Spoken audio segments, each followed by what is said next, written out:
Assalomu alaykum hammaga. Men Toshkent davlat sharqshunoslik universiteti talabasi Xo'jaqulov Og'abekman. Bugun biz raqamli tarix fanidan yakuniy nazorat uchun video olishga Ko'kaldosh madrasasiga tashrif buyurdik.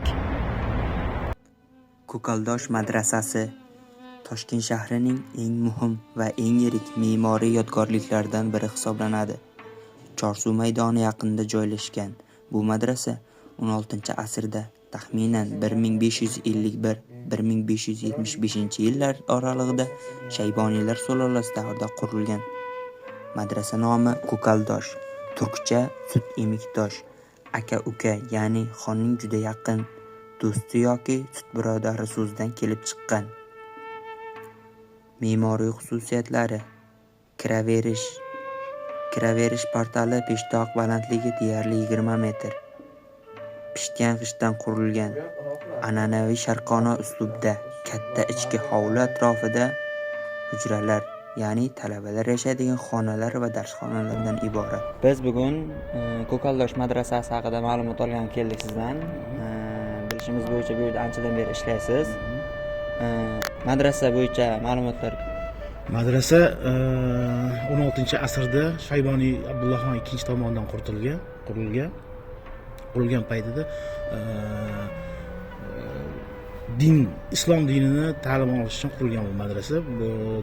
Bunaqadan ilk O'zbekistonda ikkita, birinchisi Buxoroda qurilgan, ikkinchisi Toshkentda qurilganda 38 ta xona bo'lgan, xonadan iborat bo'lgan.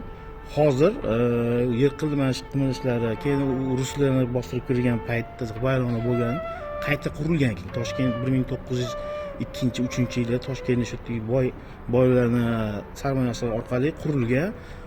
Hozirgi kunda 58 ta xonasi bor.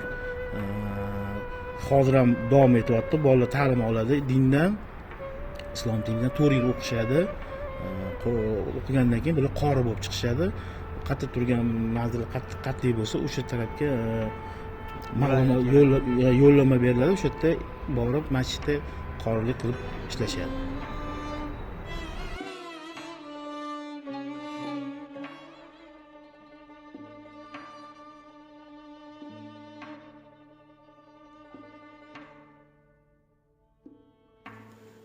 (1866-1886 yillarda ro'y bergan zilzila natijasida madrasa peshtoqining yuqori qismi qulab tushadi va madrasa vayronaga aylanadi. 1902-1903 yillarda Toshkent shahri aholisining mablag'lari hisobidan qayta ta'mirlanadi. Ko'kaldosh madrasasi va uning yonidagi Xo'ja Ahror Valiy jome masjidi 1865-yilda general Cherniyayev boshchiligidagi Toshkentni zabt etishda qattiq shikastlanadi.